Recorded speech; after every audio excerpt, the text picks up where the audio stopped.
Hi, welcome to the Borrowing Capacity webinar. My name is Tim and I'll be taking you through the webinar today. Now there are two ways you can do a borrowing capacity.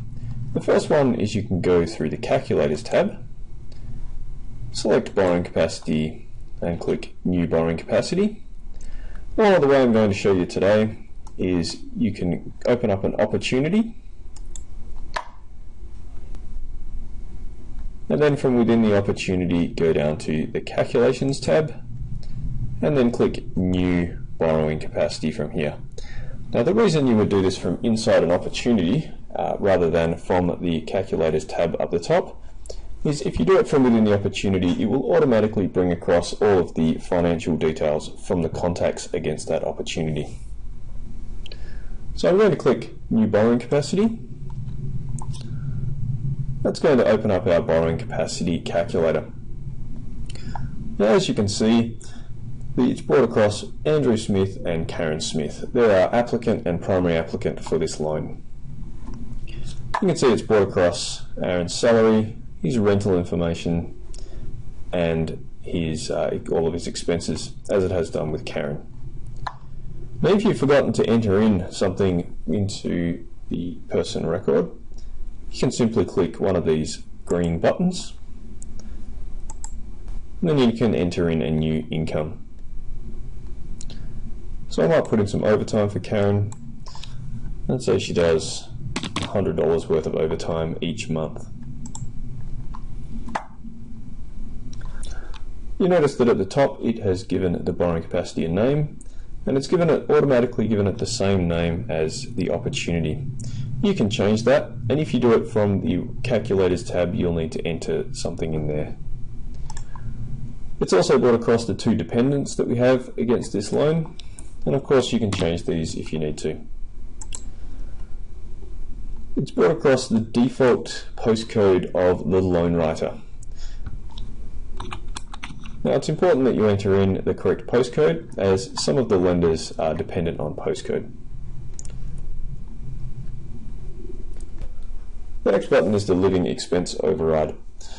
Now if you enter a figure into here, it will either take the living expense that you've entered into here or the living expense from the lender, whichever one is highest. So I'm going to leave that blank for now.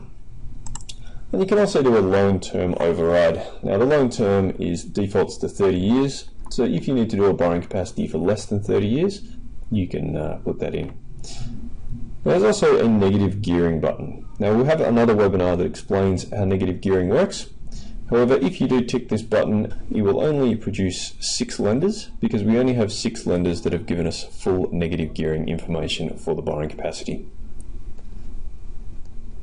You can also attach an existing person if you have somebody else in your database that you wish to enter in, or if you're doing it from the Calculators tab, you will of course need to attach existing people from within your CRM to bring across their details. Otherwise it will simply go applicant 1 and applicant 2. You can enter in a new person if there's a third person. Tick this button, you'll see it comes in as person 3, and you can enter in all of their details. Because we don't have a third person, I'm going to delete this person by clicking the red cross. From here we simply click the Calculate button, and here we have a calculation for all of the different lenders. It defaults by putting it in the highest lender first, with the exception of this connective compliance calculator, which will just give you a default benchmark.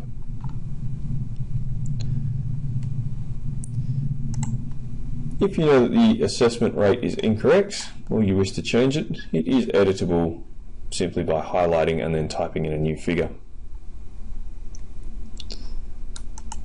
The living expenses are of course driven by the lender or by the living expense override figure. Let's say you've now picked the lender that you wish to use. You can click on that lender, and then you'll see down the bottom it has the servicing calculators for Macquarie here, and you can click on those and do a more comprehensive serviceability calculator. After you've completed your borrowing capacity, you can now simply click Save and Exit, and that will save that against the opportunity. You can also do a merge document, and that will launch a report with all of that information laid out nicely for your client. You'll also notice there is a tax calculator button. This can be quite useful if your client has given you their net income instead of their gross income, and that way you can work out which figure to put into the borrowing capacity. For instance, they might tell you after tax they receive $500 a week net. Hit the calculate button and it will tell you that their annual gross income is $28,339, which is the figure that you would put under salary.